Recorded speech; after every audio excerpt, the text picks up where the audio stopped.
مکہ آج 20 رمضان المبارک، تو اسی دن یہ فتح مکہ کا واقعہ بھی پیش آیا سن 8 ہجری میں جی. اور یہ فتح مکہ کا واقعہ کافی طویل ہے، اگر اس پر بات کی جائے تو کافی جو ہے وقت بھی درکار ہے، لیکن مختصراً یہ واقعہ پیش کرنا چاہوں گا کہ حضور علیہ الصلاۃ والسلام نے ایک لشکر تیار کیا جو تقریباً 10,000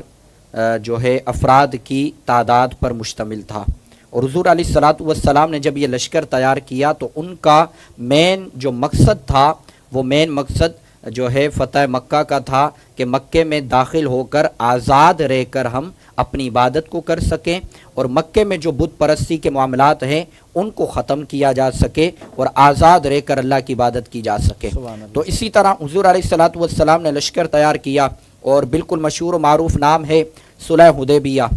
قریش مکہ قریش کے ساتھ جو ہے قریش مکہ کے ساتھ یہ واقعہ پیش آیا، یہ معاہدہ ہوا مسلمانوں کا، لیکن اس میں یہ ہوا کہ وہ معاہدہ جو ہے وہ ختم کر دیا گیا، ان میں آپس میں تضاد ہو گیا۔ تو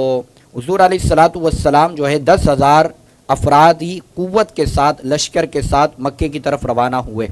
تو جب آپ علیہ الصلاۃ والسلام روانہ ہوئے تو آپ علیہ الصلاۃ والسلام مکہ مکرمہ کی حدود تک پہنچ گئے۔ تو اب وہاں پر جب گئے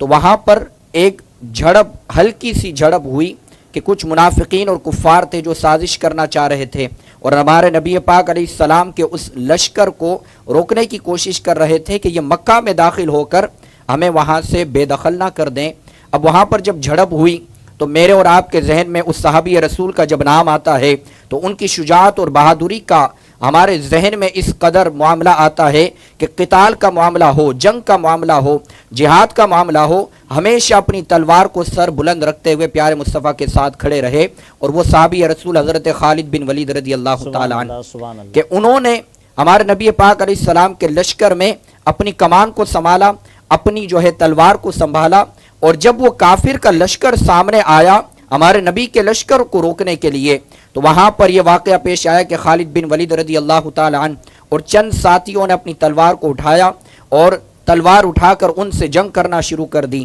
کہ آج اگر یہ لشکر یہاں تک آیا ہے تو یہ لشکر مکے میں بھی داخل ہوگا اور مکے کو کامیاب بھی بنائے گا، اور فتح یاب ہو کر آج یہ لشکر یہاں سے جائے گا۔ اب خالد بن ولید رضی اللہ تعالی عنہ نے اپنی جو ہے وہ تلوار کو اٹھایا،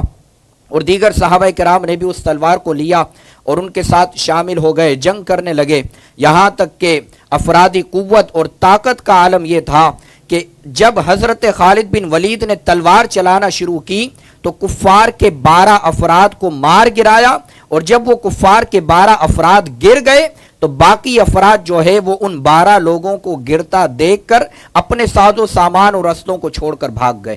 اور جب یہ بھاگ گئے تو ہمارے نبی پاک علیہ السلام کا 10,000 کا جو لشکر تھا وہ مکہ مکرمہ میں داخل ہوا۔ مکہ مکرمہ میں جب داخل ہوا تو حضور علیہ الصلاۃ والسلام کی قیادت میں خانہ کعبہ کا طواف کرنے لگے۔ وہاں پر جتنے لوگ موجود تھے اب وہ امن میں آ گئے، انہیں پتا چل گیا کہ پیارے مصطفیٰ کریم علیہ الصلاۃ والسلام طواف کر رہے ہیں، تو اب ہمیں یہاں پر کسی چیز کا کوئی خطرہ محسوس نہیں ہو سکتا۔ تو وہ لشکر جو ہے وہ طواف کرنے لگ گیا۔ اب وہاں پر حضرت خالد بن ولید، ہمارے پیارے آقا علیہ الصلاۃ والسلام اور دیگر صحابہ کرام نے جو ہے اپنی آواز کو بلند کیا، اور اپنی آواز کو بلند کر کے ارشاد فرمایا کہ وَقُلْ جَاءَ الْحَقُّ وَزَهَقَ الْبَاطِلُ ان الباطل کان زہوقا۔ اب ہمارے نبی نے فرمایا کہ اب حق آ گیا ہے اور باطل مٹ گیا، بے شک باطل مٹنا ہی تھا۔ اب دوسری جگہ پر پھر ارشاد فرمایا وَقُلْ جَاءَ الْحَقُّ وَمَا يُبْدِئُ الْبَاطِلُ وَمَا يُعِيدُ۔ یہ ہمارے نبی نے جملے ارشاد فرمائے، اور جب دیکھا کہ خانہ کعبہ کی دیواروں پر اور اطراف میں بتوں کی تصویریں بنائی گئی ہیں، حضرت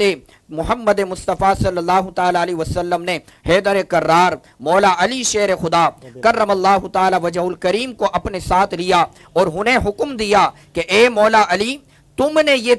یہ دیواروں سے جو ہے بتوں کی تصویروں کو